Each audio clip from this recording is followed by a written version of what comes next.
Right, today's video is about writing of the SEQ and focusing on the Type 2 essay regarding Stalin's rise to power, which all of you have done.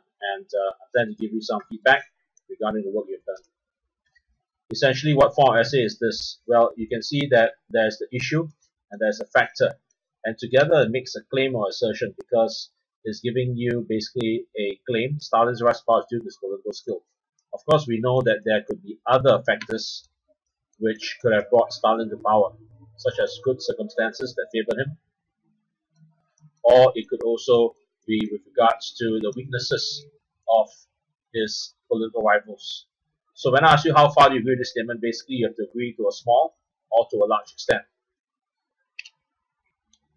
So if you strongly agree that Stalin's rise to power is due to his political skill and not any other factor, then you basically have to have a thesis statement where you agree to a large extent.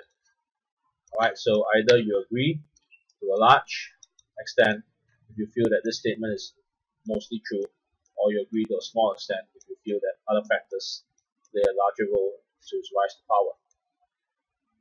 So basically you've understood what's the issue, and that is Stalin's rise to power, and the assertion and claim is the entire statement made here. So what structure we apply to this essay? Essentially, you have to have the thesis statement first. You need paragraph 1, which allows you to explain the political skill and how political skill led to Stalin's rise to power. And paragraph 2 would be other reasons or other causes that allow him to rise to power.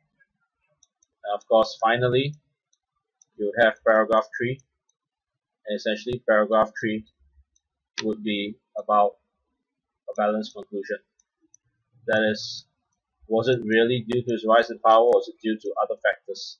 So you need to give a balanced conclusion, maybe exceeding that both factors, agreeing that both factors were important, but maybe explain a little bit why political skill was the main reason. So essentially, we have the structure here. First, you have the stand or thesis statement. Then you have the body of the essay. Now, you have the word however here for a very simple reason, and that is that you need to show the other side of the argument. The other side of the argument. Alright? And then you essentially also have the conclusion, which is the balanced conclusion. So you have the thesis statement, you have the body, you have the balanced conclusion. And in the body itself, you have one side of the argument versus the other side of the argument.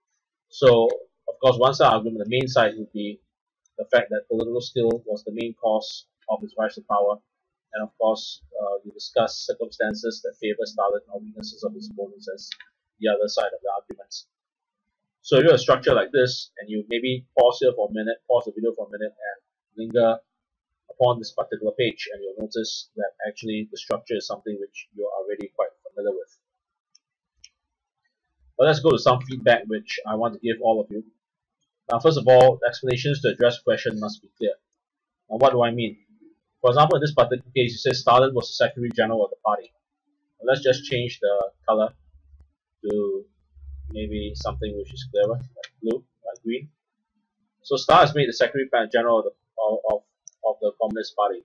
So is this something due to his political skill, or is it due to circumstances that favored him? Now, we don't know because it's not stated here. So has this point been adjusted to answer the question, is the point I'm trying to make. You haven't linked it back to the factor itself. And if you don't do that, and you're really standing like this, it's worth nothing. It's worth nothing. Alright?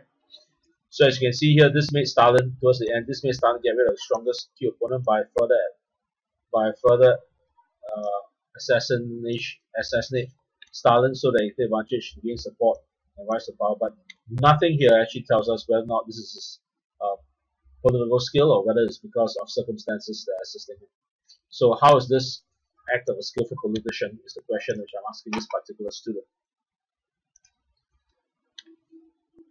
And of course, in certain cases, you may need to elaborate. For example, Stalin gave a funeral speech. He was the chief mourner of Lenin at his funeral. Alright? And the public was certain that Stalin was very close to Lenin. Why? because you need to further explain that if it wasn't close enough, he wouldn't have, Lenin wouldn't have entrusted him with something as personal as arranging his funeral. Right? So certainly they were already established some degree of closeness, and Stalin wanted to give this impression. Now, of course, if Stalin presented with Lenin and this is due to his political skill, how is this an evidence of his cunningness if he gave the wrong date to Trotsky? Of course, you need to elaborate that it shows that Trotsky, in the public eye, was seen to be disloyal to Lenin or didn't dislike Lenin. That's why he didn't turn up for his funeral. So you really need to add in a few extra sentences in order to make it clearer, all right, to the marker. Now, better elaboration again. When the writer here says the Troika alliance of Kamenev, Zinoviev, and Stalin discredited Trotsky, removed him from power. Trotsky criticized Lenin's new economic policy and increased control of the party, the political and central executive committee. Now, this is probably linked to the fact here that Trotsky was unpopular and therefore is a weakness of Trotsky, right? So this is other factors already. That is the weakness of his political opponents. But in explanation here, when the Troika discredited Trotsky, removed him from power, and Trotsky criticized Lenin's new economic policy, how does that help Stalin, right? How does this help Stalin come to power? I think that's the question which needs to be answered. There is, of course, an attempt, and I credit the person for this attempt here. Just got the right color. These criticisms challenged the organization and policies of the party and were seen as disloyal to Lenin and the party's decision. So what? So therefore, Trotsky could not be seen by any party member to be a possible replacement for Lenin, since he had publicly challenged Lenin's main idea, which was the new economic policies.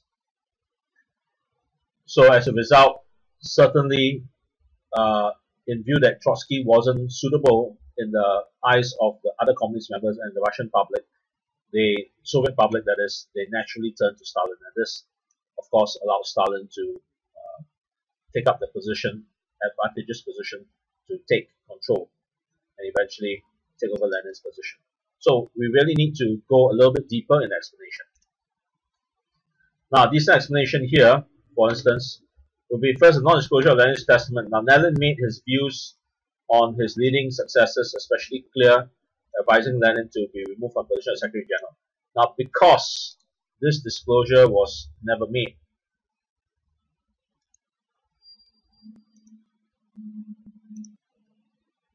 right, not disclosing Lenin's testament made Stalin able to retain power, because in doing so, it would have discredited Stalin. So maybe this isn't such a decent explanation. You could still go a bit deeper and say that, well, because Lenin's testament, which obviously noted that Stalin wasn't a suitable candidate to be successor, but it was not disclosed, right? So it was advantageous. It was advantageous, right, to Stalin, because what was potentially a damning and assessment of Stalin by Lenin was never made public, and suddenly it was made public. The other Communist Party members would never have voted or allowed Stalin to come to power. So again, perhaps this isn't such a decent explanation at all. It can be a better. It could be improved. Now, let's talk about conclusions now. Now, effectively, a conclusion I would consider to be a balanced conclusion if you are really able to show why one of the factors, in this case, skillful politician, outweighs the rest. So in this case, without Stalin being a skillful politician, he would not actually have been able to make good use of the weaknesses of his opponents. So I think that's a very, very simple, neat, and strong enough argument. And the circumstances having rise to power, as he would not even have the little power to tackle all the factors. So this part isn't very clear, but the earlier part is clear enough, and I thought it was actually adequate.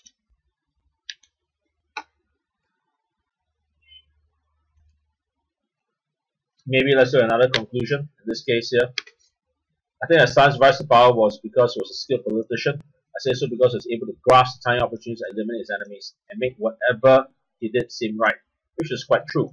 But the others were not able to do what he had done, including Trotsky, right? They basically were not able to do it. So it's not so much circumstances, but certainly his political skill that allowed him to rise to power.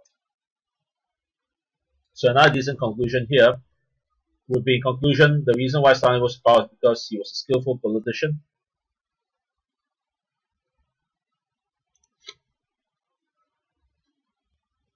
Making him come to power so that he knows his rivals' weaknesses and use it against them. Yeah, certainly he knew Trotsky's weaknesses and utilized it. For example, in fooling Trotsky on the date of Lenin's funeral, so it didn't turn up because he knew Trotsky was quite trusting person. Stalin needed to be skillful enough to use it on them as political opponents and make it to his advantage. So certainly we can see here that although along the same lines, all three candidates used their own words, which was excellent. Now, points must connect to elaboration. So I think this is quite important, which I want to highlight. And the point here is that if it's about Trotsky's outspokenness, and that is linked to the weaknesses of his competitors, and therefore allowing Stalin to rise to power, then why is the entire elaboration after this?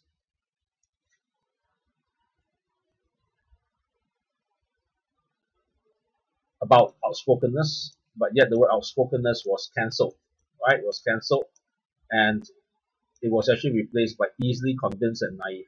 And nothing here is about Trotsky being easily convinced and naive. Everything is about him being outspoken. So really, the concern which I have here is that the points, which in this case is Trotsky's being easily convinced and naive, is not elaborated here.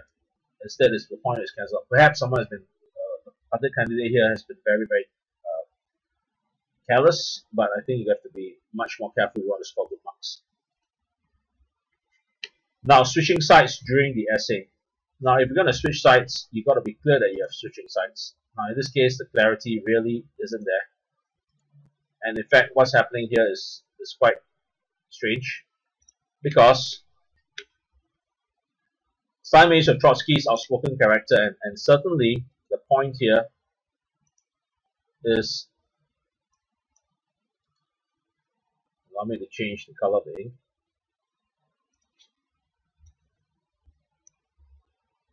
Right, Trotsky's outspoken character is certainly part of his political skill because he's making use of Trotsky's character, as indicated here, right? Stalin made use of Trotsky's outspoken character, so it's his political skill. Then he comes here and says, however, we can say that Stalin was also because of him being a skillful politician. But here, you're already saying he's a skillful politician, and yet you use the word however, so it makes absolutely no sense, right? You have to instead talk about other reasons, right, other than his political skill, because you already are switching sides to the argument.